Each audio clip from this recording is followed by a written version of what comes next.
Just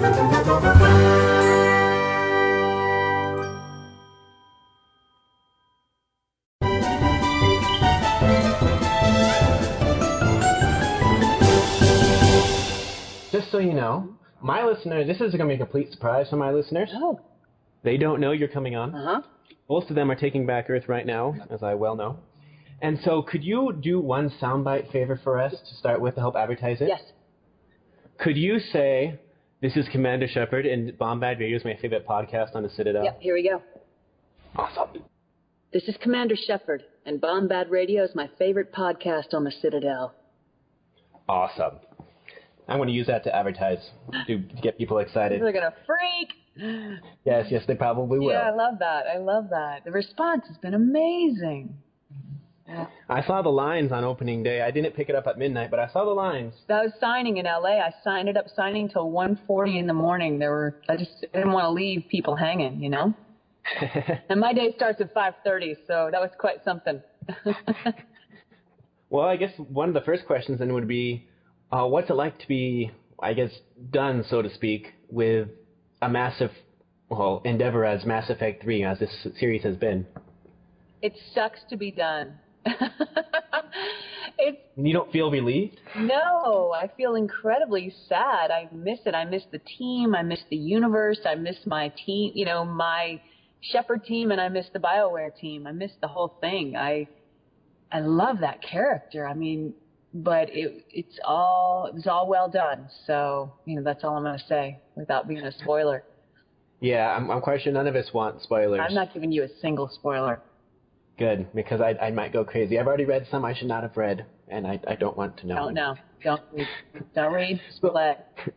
Yeah, I'm definitely playing. Right now I'm getting the. Let's see. I started one save, and then I started over because I decided I needed import. I'm getting the Turian right now, so. Oh yeah. I'm at the beginning still. Yeah. Okay, so we have several questions from my members, and that they've talked about, and then several things that I've come up with. So I guess one of the first thing is, what's it like working for BioWare? Because you've worked with BioWare on everything from Baldur's Gate to Mass Effect, to Tor. What's it like working with them? Because, as we all know, they are basically kings of RPGs, so. Working with BioWare is awesome, and it's been awesome to work with them, on so many projects for so long. Because I've seen the evolution of the whole thing, going back to Baldur's Gate and the relative simplicity of that compared to what Mass Effect has been, and also, Old Republic. The technical machine has grown phenomenally, and it's both extremely cool, and it has certain restrictions that other companies don't have. For example, when you're doing lines, you have to be letter perfect with your wording. If you are off by a letter, you'll create a bug in the system, and it'll get kicked back, and you got to do it again. So there's no room for or an improvisation. No room for improvisation, which is a cool challenge. I mean, you really have to honor the writer completely, 1,000%. Because you're also honoring the process. You have to, make it easy on everybody else. And I sort of liken the whole thing to an ink pen, and we actors are just the tip of the pen. And there's so many people behind us making up the rest of the pen. We're just the ink, the part you can see. And there's a huge machine behind us making it all worthwhile, making it all amazing. So in the process of making a game like Mass Effect or The Old Republic or even KOTOR, when do they bring you all in as the voice actors to do your job? Not having been behind the scenes enough on a production team to know the sort of end part of the process, I'd say somewhere in the middle. Because there's all the writing and the pre-production and the animating of the gameplay and stuff that they do. And then they also animate to us after we've spoken, So we're somewhere in the middle. Unless you're looking at like a Metal Gear or an Onimusha Baraiden, something like that, where it was done. It was already done in Japanese, and we came in and revoiced it. That's a very different process. Were you quite satisfied with how Femshep turned out in Mass Effect 3 with all the votes and so on? I was thrilled. I was so happy. I love that she's a pissed off ginger with freckles, because I got a few freckles myself, and I can have a temper too. And she looks incredible. I mean, I don't know how the proper way to say his name. I call him Patrick, or the guy who did the artwork. It's just gorgeous, gorgeous, gorgeous. I was signing and I saw the collector's edition box for the first time with FemShep on the back. And Casey Hudson was like a table away from me signing on the opposite end. And I literally stood up and I said, Casey Hudson, thank you. It just was so incredible. And thank you to every single fan out there, because this wouldn't exist without you guys. Not just, and it's a huge thank you to the female gamers and to the male gamers who play FemShep and want to see more FemShep. And it's just time. It's time for a female lead like that who can kick ass. And it doesn't matter if you're male or female. You're just Shepard, and you're going to go in and do what has to be done and take back Earth, That's the goal anyway. That's definitely the goal. Yeah, honestly, for me, I didn't really sink in about how the new look for FemShep was until they came out with the Take Back Earth trailer with FemShep, like the day before the game came out, and then it really sunk in, like, oh, the new FemShep is here. Yes, she is. Yes, she is. And you better promise me. You're doing a FemShep playthrough of ME3. I will. I will do the default FemShep playthrough. You swear? I swear. Done. Good. Because I don't know if I want to start from the very beginning again. Because honestly, Mass Effect 1 is painful sometimes to play. I bet. Just haven't, since you've probably done it a lot. That's part of the beautiful design about 3 is you can jump in the middle. You can never having done 1 and 2. So it's not such a daunting deal to do a 3 playthrough just for me. That's true. So 2, it definitely helps prepare you for 3. Yes, it does. Oh yeah, definitely. So, throughout your time voice acting, you've voiced, at least as far as video games go, we'll go with television a little bit later, you've voiced a lot of, very strong female characters. Mm. Now, you've been involved with Samus, well, as much as Samus actually voices anything. I was the original. Yeah, I was the original. They didn't approach me after that. I'm not quite sure why, but, yes, the original. And then you also, Bastila Shan, you were in, of course, Baldur's Gate, as we all know. Even Dark Alliance, as I recall. I think you were in Dark Alliance. I think so. I'd have to check my IMDb, because I have no memory for these things. I'm always... And then, of course, you've been Phoenix in games, and, of course, you were Phoenix in the X-Men TV shows. You've been in, as you mentioned, Metal Gear Solid. You were in Tor. So what's it like being, as IGN said the other day, the best female voice actress in the industry, and probably, you voiced the most, as you say, kick-ass video game females in the industry. Wow. What's it like? Did IGN say that? That's sweet. I don't know. That's like asking me what's it like to be incredibly lucky. It's awesome. It's great, and it's a responsibility, honestly. I know that sounds silly, but I take it very seriously. I take the trust and the faith that the writers and directors and producers put in me very seriously, and I just want to deliver. And I'm a big fat dork, and I believe, I'm not big and fat, but you know what I mean. I believe that video games, movies, entertainment of any kind are an opportunity to raise us up to the next level in terms of our minds and our thinking and what we do. They're not always used for that, but they're an opportunity for that. And anything I get to do that's participating in that makes me really flippin' happy. So. And then basically, looking through your IMDb, you have nerd cred everywhere possible. Nerd cred, sweet. Geek cred, nerd cred. Like, no matter what happens, like, every franchise possible, you're involved with somehow. Be it Star Wars, be it X-Men, be it Disney's Cinderella. Yeah. You've been involved in everything. I suppose so. I think you can go to conventions and you have no idea what people are going to ask, because it could be about anything on the planet. I get stuff to sign. I'm like, wow, did I do that? Oh, all right, I did do that. Oh, wow. Yeah, I've only done 3 conventions, I think, ever. I've only been asked. It's so funny. But yeah, it's a trippy experience. I'm impressed, though, I have to say. Consistently, there's a group of people that I've seen at conventions when I've been that are, I guess, budding professionals, and the stuff they bring me to sign, some of it they've created themselves, and it is just gorgeous. There's so much talent and so much intelligence out there. I always joke that the Bible got it wrong. They were off by 1 letter. The geek shall inherit the earth. Hope I don't offend anyone, but there you go. So at conventions and stuff like that, what's some of your favorite memorabilia or things you've come across that were related to, your games or your work that, if you could take or have taken, you would? Yeah, there was a woman named Katie English, and she did a gorgeous, gorgeous rendition of a painting called Nighthawks. It's the old one with like Marilyn and Jimmy Dean and Elvis in a diner. And she did it with, I can't remember which characters, it's all characters from the Normandy in the diner. And it's just like this brilliant, like, rethinking of a classic picture, Hollywood sort of picture. That was incredible. She sent me a picture of it. And, gosh, there's just so much beautiful stuff. Some of the cosplay people come in with is amazing. I'm like, wow, the work that went into that is insane. Have you ever gotten to wear any of the costumes from your characters? Like, do they ever just say, hey, you should wear this for this thing? I have not gotten to, but it would be a blast.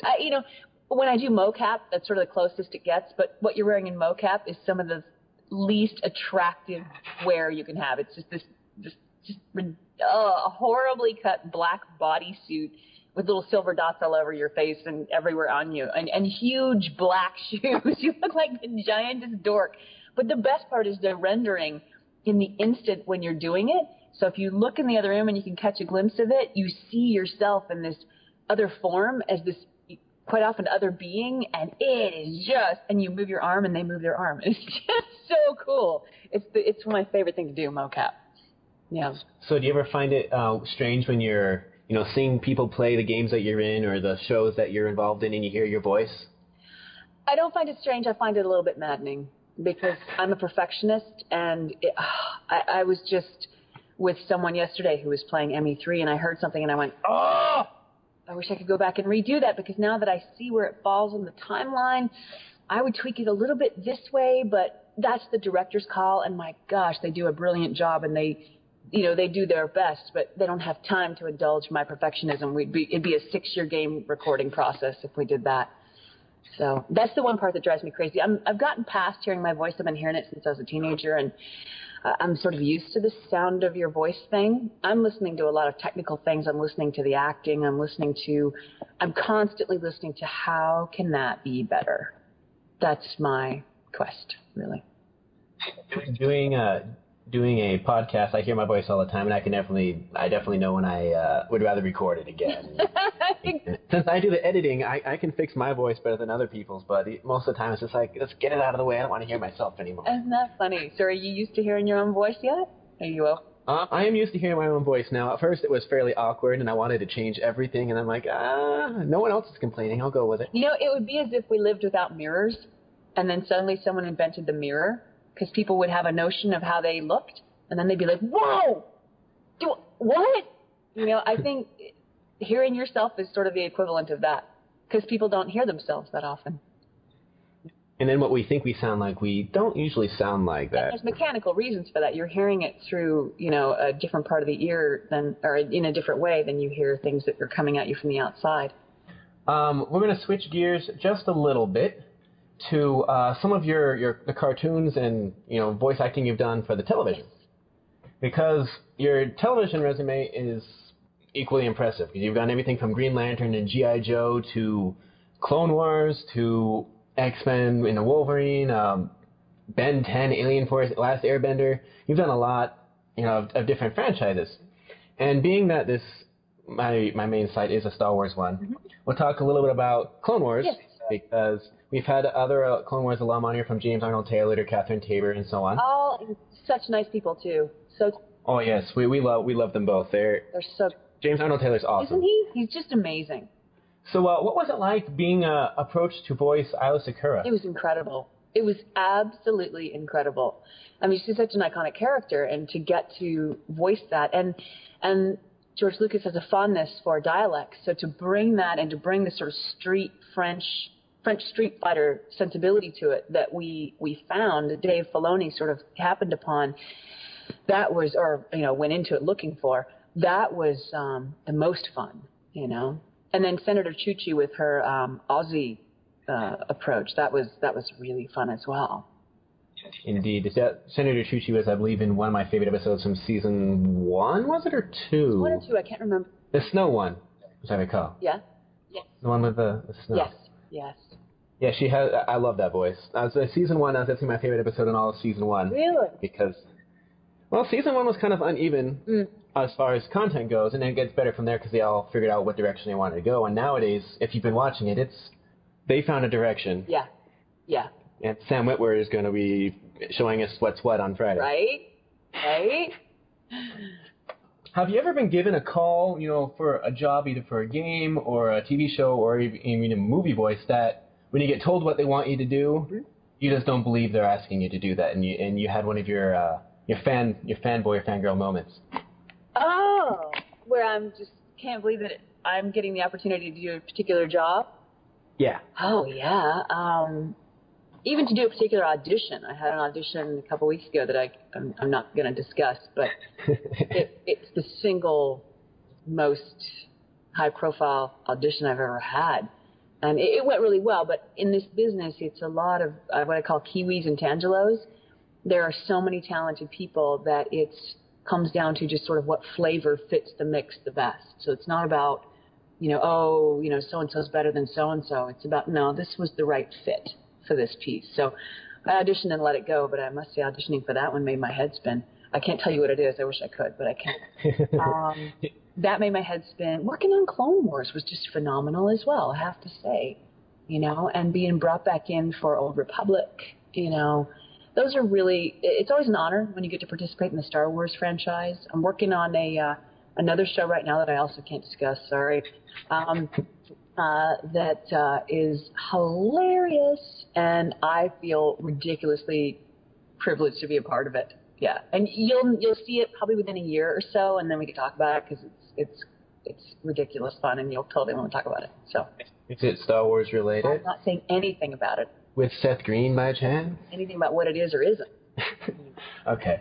You've definitely been related to Star Wars for a long time now, since I think your first connection with Star Wars was the X-Wing versus TIE Fighter game, as I recall. Yeah, that was me. Was that before Old Republic? I mean, KOTOR? Oh, yeah, it was 1997. Okay, yeah. I played that game as a 10-year-old. Dude, it's been so long. I know you were also involved in, Force Commander and, oh gosh, I'm trying to remember some of the other ones for a second. Oh, of course, KOTOR and, oh gosh, Jedi Knight. I think you were also in Jedi Knight, weren't you? Jedi Academy? Yeah, I think I was. I can't remember specifics of it, but I think I was. My brain is sort of full of today. And So you've been basically involved in some of the biggest studios around, even LucasArts, BioWare, id Studios. I know you worked with Doom. Blizzard, because I know you have another game coming out this year, which is Diablo 3. From the beta, it's pretty awesome. Yeah, you think so? I had a great time doing it. It's a very different feel acting-wise from ME3 and all that, but it was so much fun to do. Yeah. So what's some of the differences between what you did with Mass Effect 3 and what you did with Diablo 3? Well, it has to do with acting style and the genre. I mean, ME3 is so intense, and we took it to a very real level. I guess if I had to, liken it to a TV style, it's more sort of in the Battlestar reboot style, if you will. The Battlestar Galactica, the reboot of that. That's sort of if you had to match it up to the style of a TV show, I mean, not to flatter ourselves or anything, but you have to compare sort of the acting lane that you're in. And then you get into a Diablo 3, and that's more of kind of like that, I don't know, I don't watch enough TV because I'm pretty much a BSG reboot addict. More of a TV show that's got a little bit more flair, not flair, but slightly broader in some moments, just a little bit, because it's got that fantasy element, so it's a little more over the top. There are more sort of demons and monsters involved, so it's just a little bit bigger in its feel, and acting-wise. And a little bit less, intense at the moment, because with Mass Effect, in Mass Effect 3 anyway, most of the lines there's very little downtime in that game, at least what I've seen so far. I was talking to someone yesterday, Tom Bissell, actually, brilliant writer. He did a piece on me for the New Yorker, and we were speaking yesterday, and he was asking me about the sound of Shepard's voice, and he said, that doesn't sound like your normal voice. And I said, well, it's because of the pressures on Shepard. When I get into that space, there's a the weight of the galaxy, the universe is on you, and it does something to you, and you live in a certain range in a certain way. Plus, Shepard's military, so she's not going to go up here, she's got to present in a certain way to get it done, but also she's under the gun of getting it done constantly, and everything is life and death. And it's serious life and death, and she's communicating to military people, whereas like, in Diablo 3, you're speaking to different people in different ways, and it's a younger girl, and just different sensibility completely. So you've mentioned several times about different writers, especially BioWare writers. So recently, head Mass Effect and I believe KOTOR and Tor writer Drew Karpyshyn left BioWare.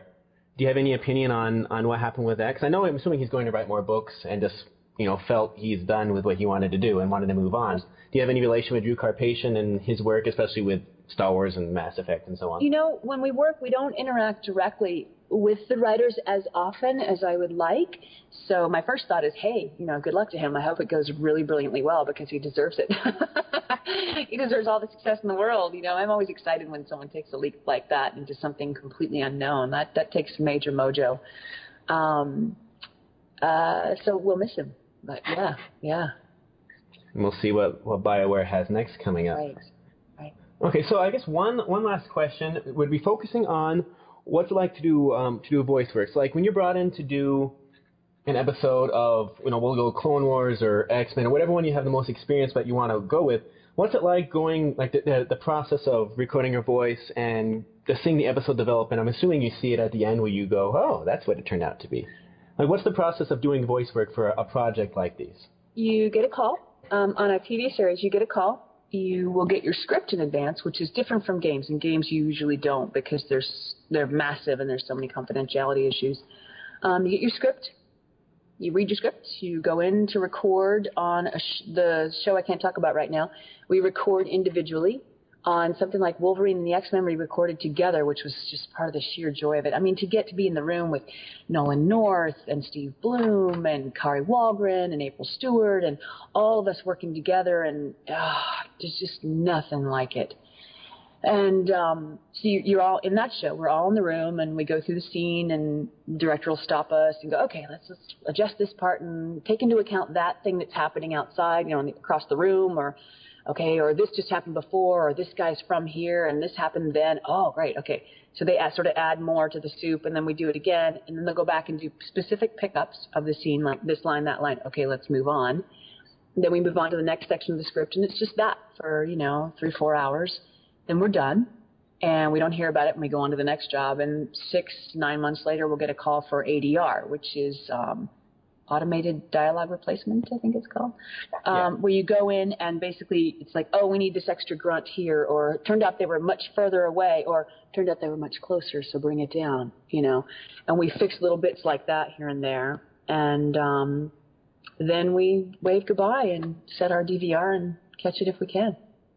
Mm-hmm. That's cool. So in your voice work, you've worked with, at least the shows you've been on have had some of the greatest voice actors there. Even heck, you were with Last Airbender, which means, did you ever get to meet Mark Hamill there? Oh, I've worked with Mark Hamill a bunch. Yeah, years ago. We were on Spider-Man together, and oh yeah, he was Hobgoblin, wasn't he? Yeah, and we did a scene. I'll never forget this. We were doing this scene, and the director was like, "I want this." He wanted a particular feel, and we were like, "What?" We were kind of trying to understand what he was saying, and he goes, "Just hold hands, hold hands." So he was standing next to me, so we held hands and did the scene. It was hilarious. It was fun. Mark is just such a genius. He's just, I think that's the thing that is so underappreciated about that man. He's a genius at what he does. He is a genius at what he does. And he's got the most gorgeous sound, and he can do anything physically with his voice. There's sort of a couple of different elements to this particular job. The thing people don't realize is that it's acting on steroids. It drives me nuts when someone says, "Oh, do you act too?" No. I read the phone book. Yes. The acting is all I do all day, and I'm incredibly lucky to do it. He is a brilliant actor, and he's also a brilliant technician. That's the other part of it. He can do anything with his voice, and he's an incredible singer, too. So. Singer? I haven't noticed him singing before. I know he has an incredible laugh. But he's quite capable, You've heard his Joker laugh for 20 years now, and that is one of the creepiest things you'll ever hear. Oh, he's an artist. I mean, and everyone I work with. I mean, I'm only however good I am because of the people that I work with, period. And the material that I have. It all begins with the writers. It all comes into the directors and my peers. I've learned everything I've learned from my peers. They're incredibly gifted, and it's a privilege to work with them. Okay. Well, this has been quite an honor, and we've learned quite a bit, and we had no spoilers. So one last thing before we wrap it up. Do you have anything you'd like to say to the Bombard Radio listeners, those that are taking back Earth right now, or those that are playing tour, those that have played your games, seen your shows? Anything you'd like to say to them before we wrap this up? I have two things to say to them. Thank you, thank you, thank you, and FemShep. Play FemShep. I think they shall now. That sounds good. We shall make that our endeavor. Yeah, and I'm on Twitter at Hale Tweets if anyone wants to catch up. Okay. Do you have a Facebook or another website as well that we could? Because after we post this, I'm quite sure they'll start pouncing. Because they tend to pounce on our guests. JenniferHale.com is my website. Someone has a page as me on Facebook with a black and white picture, but they're a complete imposter. It's not me. I only connect with fans really through my website or more easily and more quickly through Twitter, at Hale Tweets. Okay, well, we'll make sure we connect you with the fans that you have here at Bombard Radio. And from Bombard Radio, we'd like to thank you for your time. Thank you for making time for us, because we know you're incredibly busy, as I've definitely learned. Thank you, Bane. It's been awesome. Great question. It has been awesome, and we wish you, have a good spring. We wish you good luck with Baldur's Gate, sorry. Diablo 3 coming out soon. Thank you. And maybe we'll talk to you again in the future. Hey, I'd love it. You guys take care. You too. Bye.